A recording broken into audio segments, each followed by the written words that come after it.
শবে বরাত এমন এক রাত যখন মানুষের জীবন সম্পর্কে অত্যন্ত গুরুত্বপূর্ণ ও বিশেষ সিদ্ধান্তসমূহ গ্রহণ করা হয়। কে মৃত্যুবরণ করবে আর কে বেঁচে থাকবে। আপনি হয়তো সহজ জীবন পাবেন অথবা কঠিন পরীক্ষার সম্মুখীন হবেন।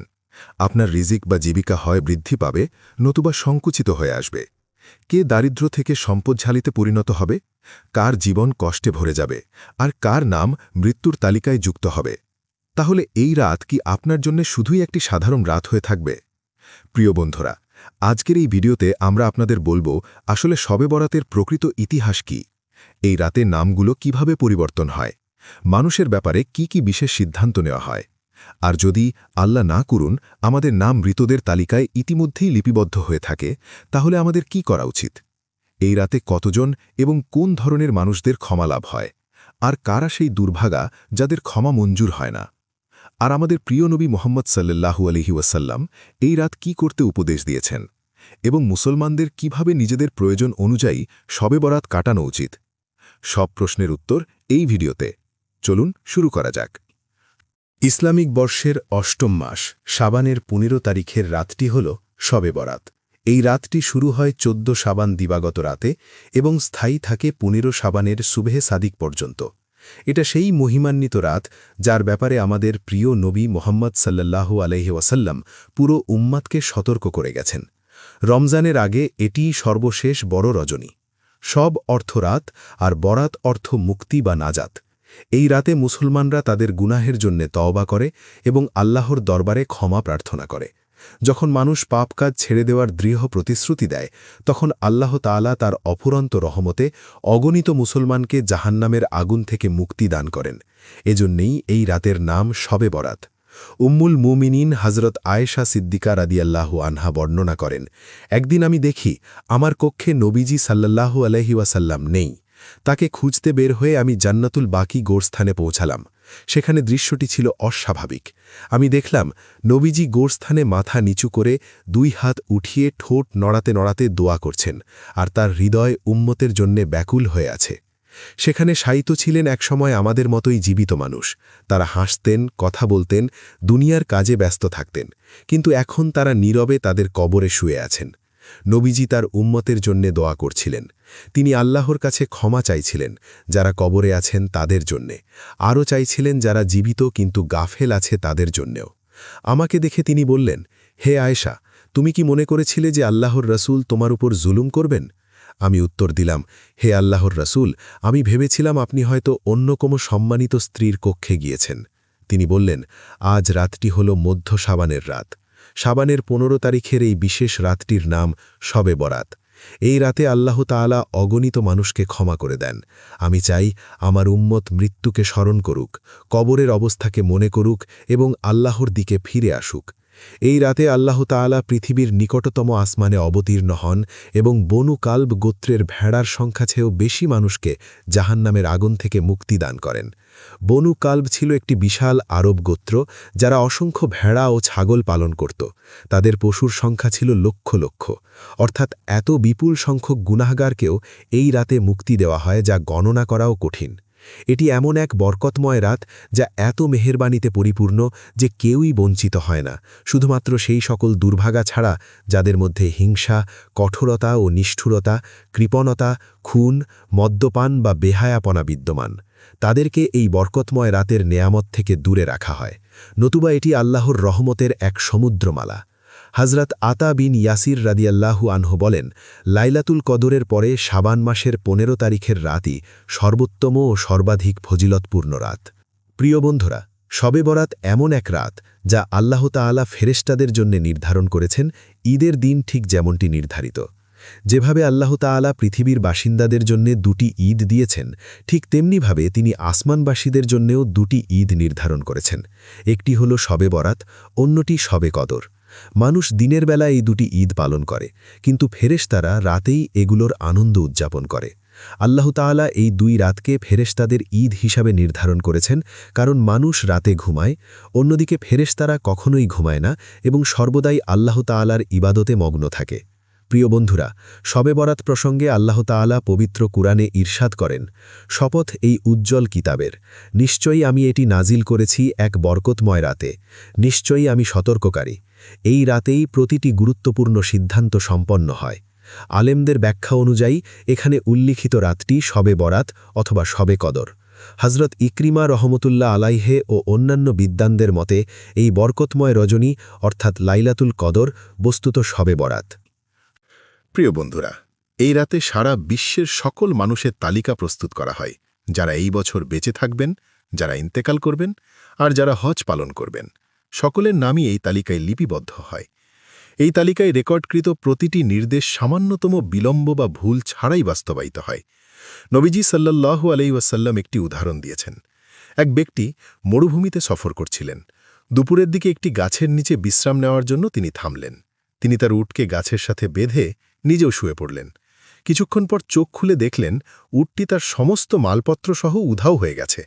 মরুভূমিতে উট হারানো মানে জীবন শেষ হয়ে যাওয়ার মতো অবস্থা। তিনি চারদিকে ছুটতে লাগলেন, কোথাও উটের কোনো চিহ্ন পেলেন না। ক্লান্ত হয়ে তিনি আবার সেই গাছের নিচে বসলেন।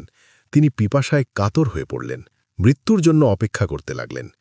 মরুযাত্রীরা জানে শত শত মাইল জুড়ে কোনো জীবনের চিহ্ন নেই, না খাবার না পানি। তার উট চলে গেছে, মালপত্রও নেই। এখন মৃত্যু নিশ্চিত বলে মনে হচ্ছিল। গাছের সাথে হেলান দিয়ে তিনি শেষ সময়ের জন্য অপেক্ষা করতে লাগলেন।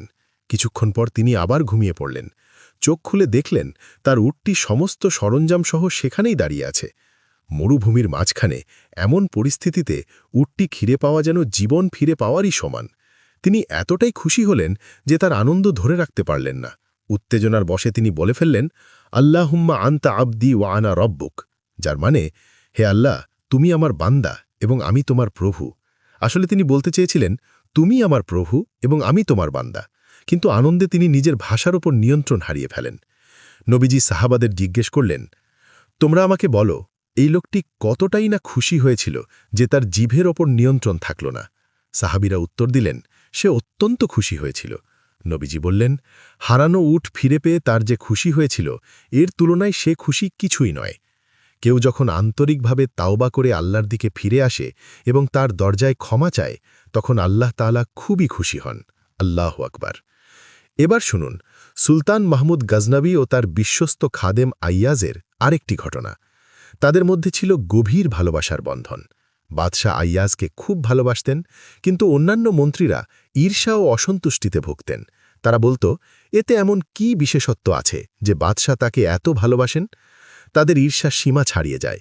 একদিন বাদশাহ সব মন্ত্রীকে দরবারে ডাকলেন। দরবারে একটি পুকুর ছিল।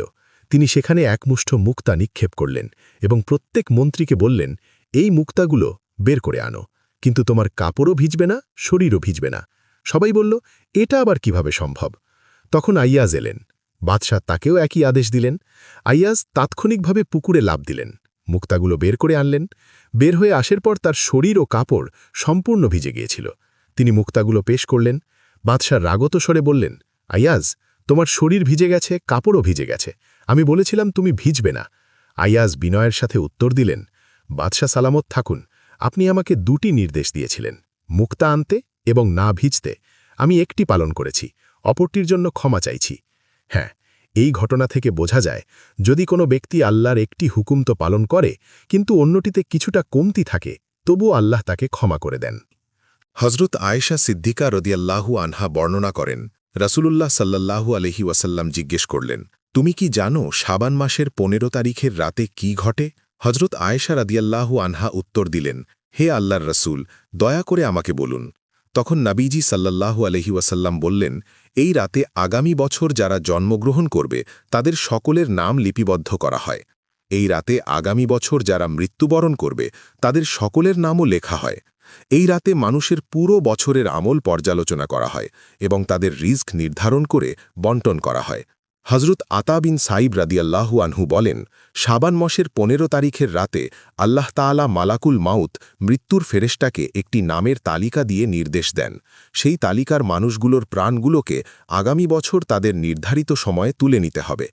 প্রিয় বন্ধুরা, এই রাতেই মানুষের জীবন মৃত্যুর ভাগ্য ইতিমধ্যেই নির্ধারিত হয়ে যায়, কিন্তু এরই মধ্যে মানুষ নিজের দুনিয়াতে এতটাই মশগুল থাকে, কেউ ব্যস্ত ব্যাংক ব্যালেন্স বাড়াতে, কেউ মনোরম প্রাসাদ ও বাংলো তৈরি করতে, আবার কেউ বা বিয়ের প্রস্তুতিতে জড়িয়ে পড়েন। কিন্তু এরই মধ্যে তারা টেরও পায় না যে তাদের নাম ইতিমধ্যেই মৃতদের তালিকায় যোগ হয়ে গেছে। হজরত উসমান বিন মোহাম্মদ রাদিয়াল্লাহু আনহু মারওয়া সূত্রে বর্ণনা করেন, বিশ্বজগতের নেতা হজরত মোহাম্মদ মুস্তাফা সাল্লাল্লাহু আলহি ওয়াসাল্লাম বলেছেন, এক শাবান থেকে আরেক শাবান পর্যন্ত মানুষের মৃত্যুর সময়সীমা এই রাতেই লিখে দেওয়া হয়। মানুষ তো বেঁচেই থাকে, এমনকি মানুষ বিয়ে করে, সন্তানও নেয়, তবুও তাদের নাম মৃতদের তালিকায় লেখা হয়ে থাকে। হজরত আবু বাক্কর সিদ্দিক রাদিয়াল্লাহু আনহু বর্ণনা করেন, নবীজি সাল্লাল্লাহু আলহি ওয়াসাল্লাম বলেছেন, শাবান মাসের ১৫ তারিখের রাতে আল্লাহ তাআলা আসমান ও জামিনে তার জবরদস্তি প্রকাশ করেন এবং এই রাতে তিনি সবাইকে ক্ষমা করে দেন, শুধুমাত্র ২ ধরনের মানুষ ছাড়া, যে আল্লাহর সাথে শরিক করে আর যে অন্তরে বিদ্বেষ পোষণ করে।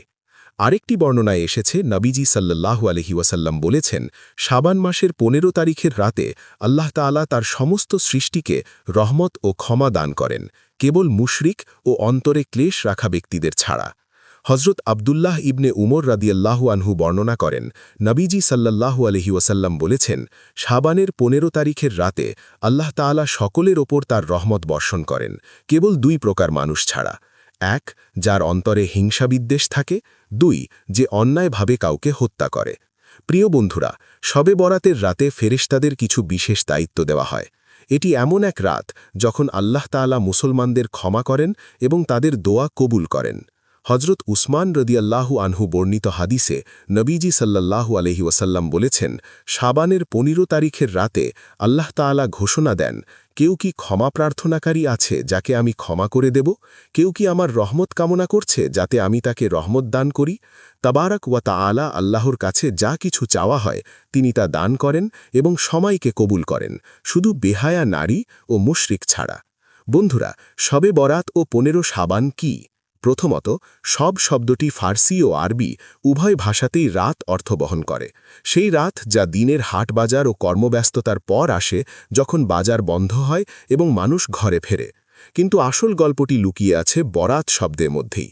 বরাত আরবি শব্দ থেকে এসেছে, যার অর্থ কোনো অভিযোগ থেকে মুক্ত হওয়া, শাস্তি থেকে নাজাত পাওয়া বা বন্দি দশা থেকে মুক্তি লাভ করা, কাজ থেকে বেরিয়ে আসা, কারো হাত থেকে রেহাই পাওয়া। সহজ কথায়, বরাত অর্থ মুক্তি। প্রিয় বন্ধুরা, নিজের হৃদয়কে জিজ্ঞেস করুন, আমাদের মধ্যে কে না পাপের ফাঁদে আটকা পড়ে আছে? কেউ মিথ্যার শেকলে বাঁধা, কেউ ভাঙা হৃদয়ের বেদনায় ভারাক্রান্ত, কেউ নামাজ ছেড়ে দেওয়ার অভ্যাসে জড়িয়ে, আর কেউ বা পাপকেই পাপ বলে দেখেই না। এসবই পাপের এক অদৃশ্য কারাগার, যা চোখে দেখা যায় না কিন্তু হৃদয়কে শক্ত করে আঁকড়ে ধরে। শবে বরাত হল এই কারাগার থেকে মুক্তি লাভের রাত। তাই এই রাতের নাম শবে বরাত, মুক্তির রজনী। এই রাতে আল্লাহ তার বান্দাদেরকে তাদের গুনাহের শাস্তি থেকে মুক্তি দান করেন। রাতটি এতই বিশেষ যে যদি কেউ সাওয়াবের আশায় নফল ইবাদত করে এবং আল্লাহর কাছে নিজের পাপগুলোর ক্ষমা চায়, আল্লাহ দ্রুত তাকে ক্ষমা করে দেন। যদি কোনো ব্যক্তি আন্তরিকভাবে বলে, হে আল্লাহ, আমি স্বীকার করছি আমি ভুল করেছি, আল্লাহ উত্তর দেন, চলে যাও, তুমি মুক্ত। প্রিয় বন্ধুরা, একবার এই দৃশ্যটি কল্পনা করুন। এক কয়েদি বছরের পর বছর ধরে বন্দী, প্রতি রাতে লোহার গ্রিলের দিকে তাকিয়ে ঘুমিয়ে পড়ে। হঠাৎ দরজা খুলে যায় এবং কারারক্ষী বলে, তোমার সাজা মাফ করা হয়েছে, তুমি এখন মুক্ত। ভাবুন, ওই মুহূর্তে সেই বন্দীর মনে কি চলছে? পাপীরা শবে বরাতের রাতে ঠিক এমন অনুভূতিই লাভ করে। আপনি কি জানেন কোন কোন রাতগুলো বরকতময় হিসাবে গণ্য? আমাদের সেটাও জানা উচিত। প্রথমত, লাইলাতুল কদর, যা রমজানের শেষ 10 রাতে আসে। দ্বিতীয়ত, ঈদুল ফিতরের রাত। তৃতীয়ত, ঈদুল আজহার রাত, অর্থাৎ কুরবানির রাত। চতুর্থত, 15 শাবানের রাত, যার নাম শবে বরাত। প্রিয় বন্ধুরা, এই রাতের বিশেষত্ব হল, ঠিক যেমন একটি সরকার পুরো বছরের জন্য বাজেট পেশ করে, সেখানে গোটা বছর কি হবে তার হিসাব থাকে, তেমনি শবে বরাত হল সেই রাত যখন এই মহাবিশ্বের বার্ষিক বাজেট প্রস্তুত করা হয়। মনে করুন, সরকার বাজেট তৈরি করছে, কাগজে সংখ্যাগুলো লেখা হচ্ছে, কোথায় টাকা ব্যয় হবে, কোথায় সঞ্চয় হবে, কোথায় খরচ কাটছাট হবে, আবার কোথায় বাড়তি বরাদ্দ দেওয়া হবে। এবার ভাবুন, মানুষের তৈরি শাসকদের বাজেট যদি এত গুরুত্বপূর্ণ হয়, তাহলে আল্লাহর তৈরি তাকদীরের ফাইলের গুরুত্ব কতটা বেশি হবে? তাই আলেমরা বলেন, শবে বরাতের রাতে আল্লাহ তাআলা আগামী বছরের সিদ্ধান্তগুলো লাউহে মাহফুজ থেকে বের করে ফেরেশতাদের হাতে তুলে দেন। এখানে একটি বিষয় খুব সতর্কতার সাথে বুঝতে হবে। লাউহে মাহফুজ সবকিছু তো আগে থেকেই লিখিত আছে, কিন্তু ফেরেশতাদের হাতে তুলে দেওয়ার অর্থ হল সিদ্ধান্তটি এখন বাস্তবায়নের প্রহর গুনছে, অর্থাৎ আগে যা লেখা ছিল এখন তা ঘটতে চলেছে। প্রিয় বন্ধুরা, এই চিত্রকল্পটি মনে করুন, এক যুবক যার আগামী মাসেই বিয়ে ঠিক, বাড়িতে খুশির রোল, জামাকাপড় সেলাই হচ্ছে, ভোজের আয়োজনের কথাবার্তা চলছে, কিন্তু সেই যুবকেরই নাম শবে বরাতের রাতে মৃতদের তালিকায় লেখা হয়ে গেছে। সে নিজেও জানে না, তার পরিবার জানে না, বন্ধুরাও জানে না, কিন্তু ফেরেশতারা জানে। ঠিক এমনই সিদ্ধান্তের রজনী। শবে বরাত সুখ আনে না, বরং বাস্তবতা দেখায়। এই রাত মানুষকে নাড়া দেয়, তাকে বুঝিয়ে দেয় যে যে জীবন নিয়ে সে গর্ব করছে তা আসলে তার নিয়ন্ত্রণে নেই। একবার হজরত আয়েশা রাদিয়াল্লাহু আনহাকে জিজ্ঞেস করা হয়েছিল এই রাতে কি লেখা হয়। তিনি নবীজি সাল্লাল্লাহু আলাইহি ওয়াসাল্লামের বাণী উল্লেখ করে বলেন, এই রাতে আগামী বছর যারা জন্ম নেবে তাদের নাম লেখা হয়, আর যারা মারা যাবে তাদের নাম মানুষের আমলনামা থেকে উঠিয়ে নেওয়া হয় এবং রিজিক বন্টন করা হয়। তেমনি এই রাতেই আগামী বছরের সব প্রাকৃতিক ঘটনার হিসাব আল্লাহ তাআলা রেখে দেন, আর ফেরেশতাদের উপর তা ন্যস্ত করা হয়, যেমন মানুষের জীবন মৃত্যুর সিদ্ধান্তসমূহ। প্রিয় বন্ধুরা, এই রাতে কি কোনো বিশেষ ইবাদত আছে? উত্তর হল না। এই রাতের জন্য সুন্নাহ দ্বারা প্রমাণিত কোনো নির্দিষ্ট ইবাদত নেই। তবে হ্যাঁ, যে কোনো নফল ইবাদত, যেমন অতিরিক্ত নফল নামাজ পড়া, কুরআন তিলাওয়াত, আল্লাহর জিকির ও দোয়া করা, যা ইচ্ছে করা যায়। কারণ এই রাত ক্ষমার রাত, তাই অবশ্যই আল্লাহর কাছে নিজের গুনাহ মাফ চাইতে হবে। বন্ধুরা, এই রাতে সালাতুত তাসবিহ পড়া কি জরুরি? উত্তর হল না। আমরা বলেছি এই রাতে ইবাদতের ক্ষেত্রে কিছু বিশেষ নেই। তবে হ্যাঁ, আপনি যে কোনো নফল ইবাদতই করতে পারেন। সালাতুত তাসবিহও একটি নফল নামাজ এবং অত্যন্ত সোয়াবের। আপনি এটি পড়তে পারেন, কারণ এর ফজিলত এত বেশি যে শুধু এই রাতে নয়, বছরে কয়েকবার পড়ারও সুপারিশ করা হয়েছে।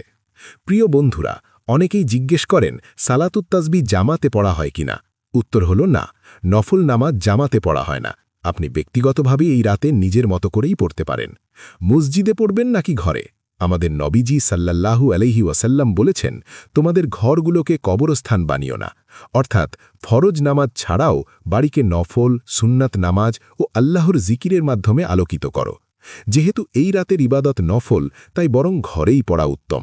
কারণ নফল ইবাদতে মানুষ জমায়েত করা আদর্শ নয়। নিজে যতটুকু সম্ভব পড়বে। কবরস্থানে বা মসজিদে গিয়ে ইবাদত করতে হবে এমন নয়, ঘরেও করা যায়। আমার বিশ্বাস, আল্লাহর স্মরণ তো যে কোনো স্থানেই হতে পারে।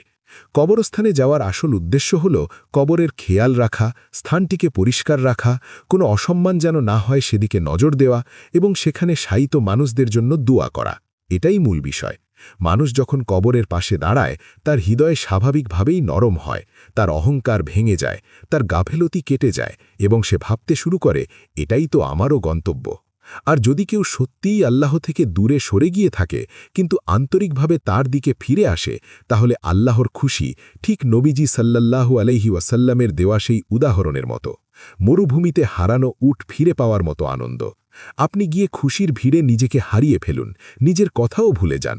তাই শবে বরতের রাতে নবীজি সাল্লাল্লাহু আলাইহি ওয়াসাল্লামের কবর জিয়ারত করার মাধ্যমে আমরা মৃত্যুকে স্মরণ করি, হৃদয়কে নরম করি, গুনাহের জন্য তওবা করি এবং আল্লাহর রহমতের দরজায় হাজির হই। কিন্তু ইবাদতকে শুধু কবরস্থানেই সীমাবদ্ধ করবেন না, বরং কবরস্থানকে সম্মান, দোয়া ও যত্নের যোগ্য স্থান হিসেবে দেখুন, কারণ এটিই আমাদের শেষ শবে বরাত হতে পারে। আর মনে রাখবেন বন্ধুরা, এই রাতে এমন কিছু করবেন না যা আপনার আমলনামায় আরও পাপ যোগ করে এবং আল্লাহকে আপনার উপর অসন্তুষ্ট করে। মন খারাপ করবেন না, আর এমন কোনো সিদ্ধান্ত নেবেন না যা আপনার জন্য ভালো নয়। আল্লাহর জন্য এমন কিছু করবেন না যাতে আল্লাহ ও তার রাসূল সাল্লাল্লাহু আলাইহি ওয়াসাল্লাম অসন্তুষ্ট হন। আশা করি আজকের ভিডিওটি আপনাদের ভালো লেগেছে। এটি নিজের কাছে রাখবেন না, অবশ্যই বন্ধুদের সাথে শেয়ার করবেন এবং কমেন্ট বক্সে শবে বরাত লিখে জানাবেন। পরবর্তী ভিডিওতে দেখা হবে।